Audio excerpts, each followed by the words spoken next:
Well, the higher cost of driver education has driven too many students to stop taking the classes altogether, and that comes with some consequences.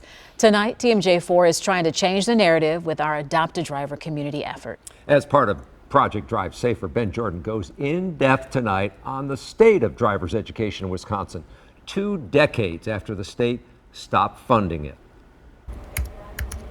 Shankayla Caldwell keeps running into the same roadblock.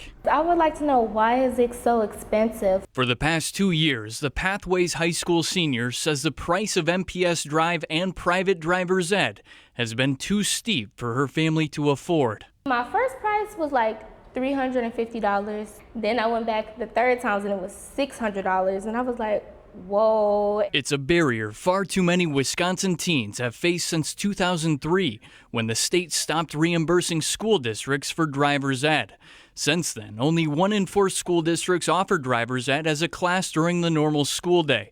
Shankayla's charter school isn't one of them. It's very frustrating because I want my license. I want to be able to do things by myself because I'm finna be an adult soon. This 2015 UW-Milwaukee study found just 14% of 18-year-olds from the city's poorest zip codes had a driver's license. Once that study came out, we knew that the Milwaukee students were not being served. Nicole Jacobson with Milwaukee Recreation says it's why they teamed up with Milwaukee Public Schools to launch MPS Drive. The program annually provides 4,000 students with driver's ed for just $35. 4,000 students being able to go through driver's ed is quite a few, but when you look at MPS and 70-some thousand students who go there, are students still slipping through the cracks? I believe so, yes. Nicole says there are still openings for MPS students, but she acknowledges the program is more expensive for teens who do not attend MPS, and those opportunities fill up within hours. 20 years without state-funded driver's ed. How would you describe the state of driver's education in Wisconsin without that funding? I think it shows up on our roads.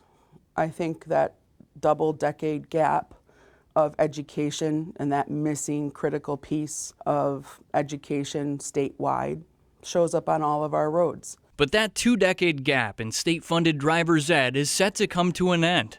A Milwaukee-based organization, Common Ground, and the Wisconsin Insurance Alliance called on the state to designate $6 million to help students receive free driver's ed.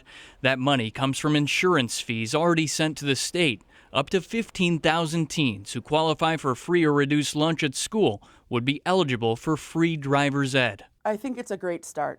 Lawmakers are working through the legislative process to determine the parameters for the grant program. But I want to know the signs and I want to know what not to do and like how to, just abide by the law. Shankayla says for students like her, the positive impact would go beyond those teens and their families to everyone who shares the road. Reporting in Milwaukee, Ben Jordan, TMJ4 News. So keep in mind, driver's education courses cost around $450 on average. That high cost has led to thousands of people getting their licenses without proper training.